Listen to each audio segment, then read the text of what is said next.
പല മൈഗ്രെയിൻ പേഷ്യൻസിനും വേനൽക്കാലം എന്ന് പറഞ്ഞു കഴിഞ്ഞാൽ ഈക്വൽ ടു ഹെഡേക്ക് ആണ്. അപ്പോൾ യൂഷ്വലി ഇവർക്ക് പ്രശ്നങ്ങൾ വരുന്നത് ഒന്നില്ലെങ്കിൽ വെയിലത്ത് നിന്ന് വന്നിട്ട് AC റൂമിലോട്ട് കയറുമ്പോൾ, അല്ലെങ്കിൽ കുറച്ച് നേരം കണ്ടിന്യൂസ് ആയിട്ട് വെയിൽ കൊള്ളുമ്പോഴൊക്കെയാണ്. ഇതിന് കുറച്ച് കാരണങ്ങളുണ്ട്.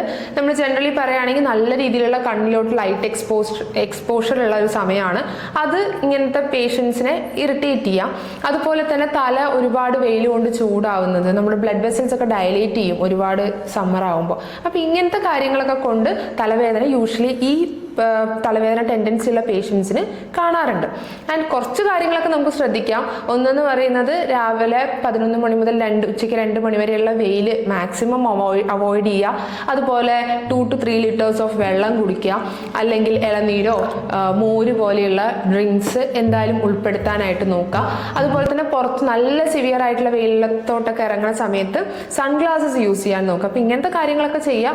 ആൻഡ് സമ്മർ സീസണിൽ വരുന്നൊരു തലവേദന ഇസ് നോട്ട് കോയിൻസിഡൻസ്. അത് ആക്ച്വലി പറഞ്ഞു കഴിഞ്ഞാൽ അതൊരു മൈഗ്രെയിൻ്റെ വേരിയൻ്റ് തന്നെയാണ്. ഈ മൈഗ്രെയിൻ്റെ ഏറ്റവും പോപ്പുലർ ആയിട്ടുള്ളൊരു വേരിയൻ്റ് തന്നെയാണ് വേനൽക്കാലത്ത് വരുന്ന തലവേദന എന്ന് പറയുന്നത്.